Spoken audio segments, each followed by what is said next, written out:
Imagine the implications of a weapon with no visible trace, a weapon that could knock out tanks, ships, and planes as fast as the speed of light. The same technology with modifications could disorient and even tranquilize military personnel, rendering them virtually helpless in the battle zone. These are the new weapons of war we will examine in this series. For the past 40 years, the world has been riveted by the threat of nuclear war, and more recently by the prospect of space defenses using lasers and other modern technologies. But while both sides at the Geneva summit will be focusing on these matters, progress is being made in even newer weapons that could render any arms agreement relatively useless. Lightning is the most dramatic form of energy to be found in nature. Scientists have succeeded in creating limited types of artificial lightning, and some think that these could be the forerunners of a new type of directed energy weapon, part of a family of weapons which operate within the radio frequency segment of the electromagnetic spectrum, and are thus referred to as radio frequency weapons. Dr. James Frazier has researched electromagnetic effects for the Air Force for over 10 years, and he, like a small but growing number of weapons experts, feels radio frequency, or RF weapons, could be the wild card in the ongoing arms race. You could have tremendous amounts of radiative power, and what you did with that power then is a matter of engineering design and what your goal is. Robert Bass, physicist and PhD in mathematics, is working on U.S. weapons research. He says that the Soviets seem to be ahead in a number of areas, and especially in RF weapons. We are behind the Soviet Union in directed energy weapons based on 60 gigahertz microwave beams. Dr. Bass and others feel the most likely form of Soviet RF weaponry would be high-powered microwaves, similar to a focused, ultra-high-intensity radar beam. It would literally cook humans and knock out computers and electronic surveillance and communications gear. An operational RF weapon, relatively cheap and reusable, could devastate sophisticated, expensive war machinery. The $20 million F-16 fighter, for example, is totally controlled through electronic sensors and computers. With no manual flight controls, the plane would literally fall out of the sky after being hit with a high-intensity pulse of microwave radiation. Scientists say that microwaves and other types of RF pulses operating at specific frequencies or windows can be transmitted with little or no loss of power. Machines known as gyrotrons can produce massive pulses needed to drive these devices, and it's believed the Soviet Union has a 3 to 5 year lead in this technology. Over the past year, CNN has repeatedly asked the Department of Defense and the Air Force about radio frequency weapons. After much resistance, DoD finally said that the subject was too sensitive to discuss. In my next report, unexplained cloud-like phenomena which may be evidence of a Soviet breakthrough in RF technology. Chuck DeCaro, CNN Special Assignments.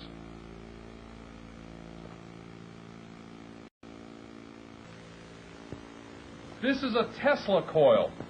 It was invented some 90 years ago, but now a growing number of experts in the United States feel that it may form the basis of a new generation of Soviet weapons. They are known as radio frequency, or RF weapons, because they operate in the radio frequency spectrum. Their existence is noted in this U.S. Department of Defense publication, which says the Soviets could use them to destroy components of missiles, to interfere with radar and other electronic systems, and even to alter human mind functions. The concept of RF weaponry was predicted at the turn of the century by Nikola Tesla, an American who had emigrated from Yugoslavia. He is best remembered as the man who invented alternating current electricity. In 1899, Tesla built this giant coil which produced 10 million volts of artificial lightning. From it, he theorized the possibility of death rays.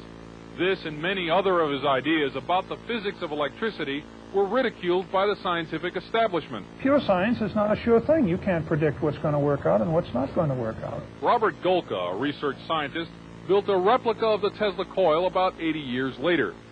Golka was trying to produce a phenomenon known as ball lightning. He also used the Tesla coil to conduct testing for the U.S. Air Force. What I was doing was setting in maybe 5-foot-long models of advanced fighter aircraft, and we would want to try to find out which part of the airplane was more vulnerable to lightning strikes, whether it was the wingtip or the canard where the pilot sat. These experiments could also demonstrate the effect of the electromagnetic pulse of a nuclear blast, and Golka says the effect of RF weapons as well. Golka thinks that Tesla's theory that electromagnetic power could be transmitted through the Earth and its atmosphere without wires is a key element in the Soviet Union's work on RF weapons. Tesla's novel weapons theories were generally ignored in the United States. Nikola Tesla died in 1943. After the Second World War, all his papers and effects were shipped to his native Yugoslavia, where they were enshrined in a museum. Some say that that museum proved to be a gold mine for Soviet weapons scientists. We haven't even formally, so far as I know, to ourselves admitted that these weapons exist in the hands of the Soviet Union. Weapons analyst Tom Bearden, a retired U.S. Army lieutenant colonel, is among a small group of scientists and engineers who believe that the Soviets have perfected Tesla's ideas and are developing radio frequency weapons on a scale unimagined in this country. There have been a series of tests of these kinds of weapons, apparently, for a number of years. For example, airliners from Iran, before the fall of the Shah, saw deep within the Soviet Union very large, glowing spherical balls of light, which started out small and then expanded to very large size, which are apparently these kinds of weapons for use in an anti-ballistic missile defense role. Bearden believes that these satellite photographs are of mysterious non-nuclear explosions near an uninhabited island in the East Siberian Sea, and that they are discharges from an RF weapon that uses intersecting energy beams called scalars. In doing so, you can create, for example, either an electromagnetic explosion at a distance, or you can create an electromagnetic implosion at a distance, the extraction of energy from a distant point. This would look like a cold explosion, so to speak. And I believe the thing on April the 9th, 1984, off the coast of Japan that involved several 747 jet airliners, I believe that incident was a test of a cold explosion weapons. At least it met all the characteristics. Pilot Doug Happ was in one of the 5 airline crews that saw an incredibly large cloud rising from the moonlit overcast below. It looked like a plate coming up through an overcast, but it just kept expanding. As it got higher, it was apparent that you could see right through the middle of it, so it looked like a big smoke ring. At the time that we first noticed this cloud, we weren't sure what to do, and we took no evasive action because we didn't know which way to go.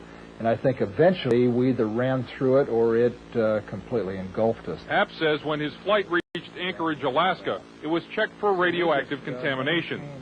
None was found. Dr. James Fraser has done extensive research in electromagnetic effects for the U.S. Air Force. It could be due to a strong electromagnetic beam, but we don't know that. They can also be caused by chance storm gradients. We've had for several years studies of clear air turbulence, for instance, which have produced this kind of a disruption.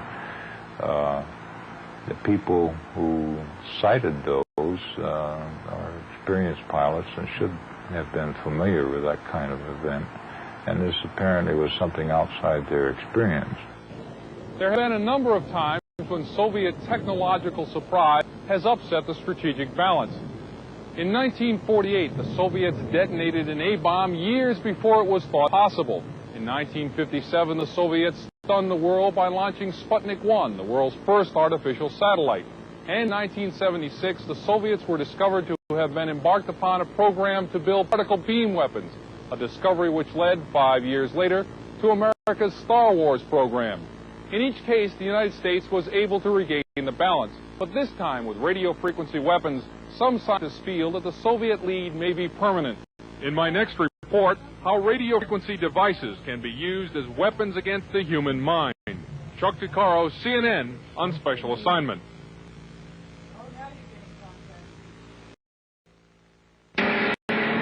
Brainstorm was a science fiction movie about a device which electronically injected thoughts into the human mind. In this scene, the mind control machine projects images into the brain of the chief scientist through an electrode headset. The scientist then finds himself experiencing the thoughts of a wild truck ride.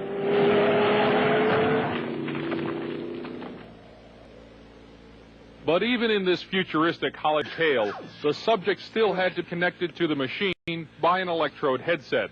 That's remarkable. But not as remarkable as a real-life experiment where I was the subject of a prototype device designed to project images into the mind without electrodes. The prototype machine, developed from Soviet scientific data, could, according to some scientists, have a profound effect as a weapon of war. Electronic mind control research is not new.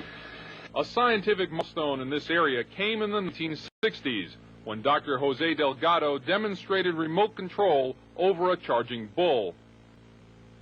By connecting a radio antenna to electrodes inserted into the bull's brain, Delgado proved that the animal's aggressive impulses could be thwarted by electronically manipulating the bull's muscle reflexes. Do you realize the fantastic possibilities if from the outside we could modify the inside?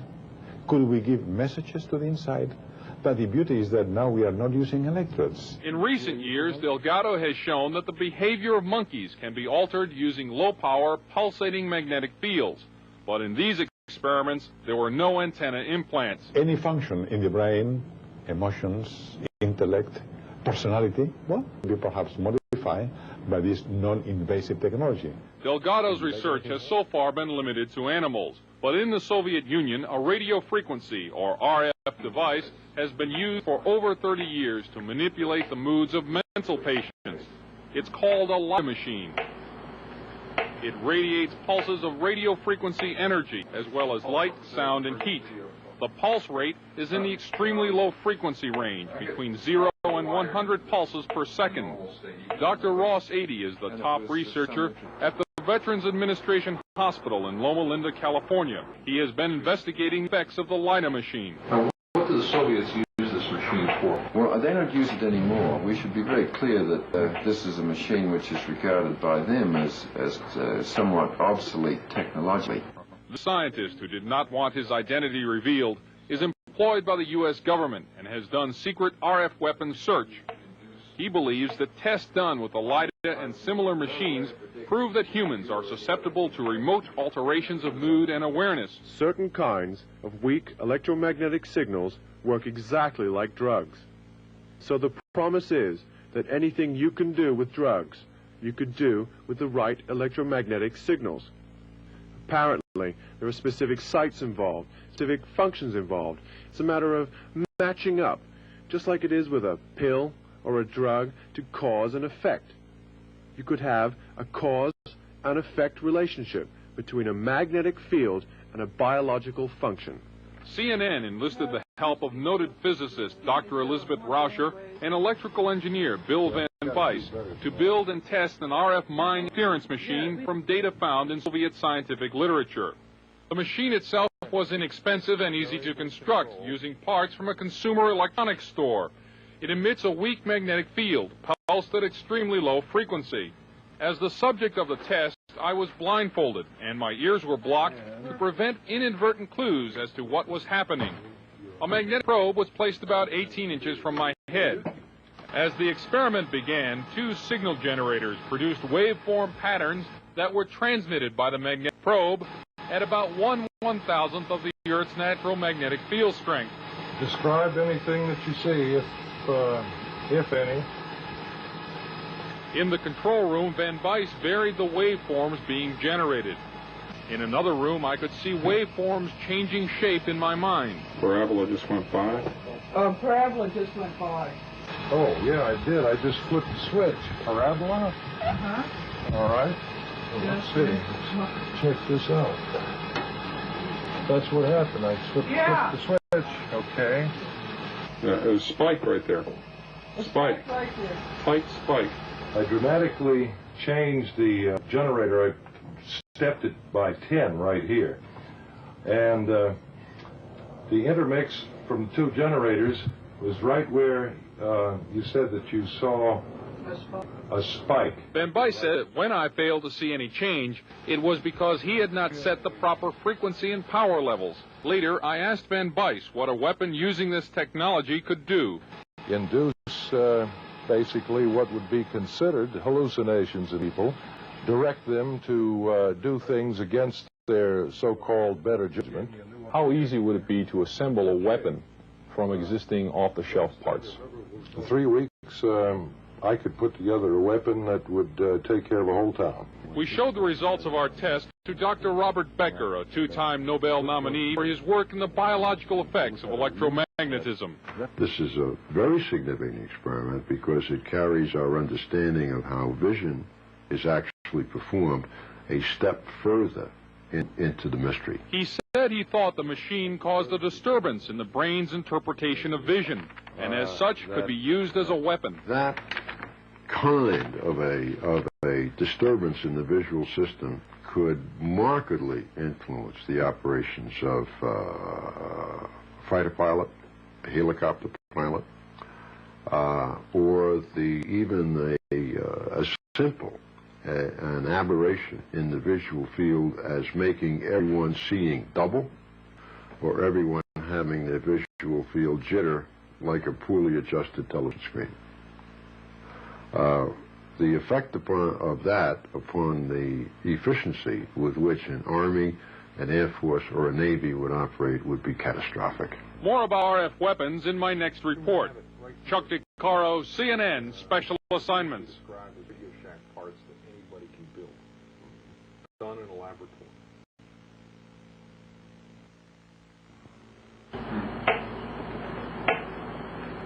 This is a Soviet Ida machine. It transmits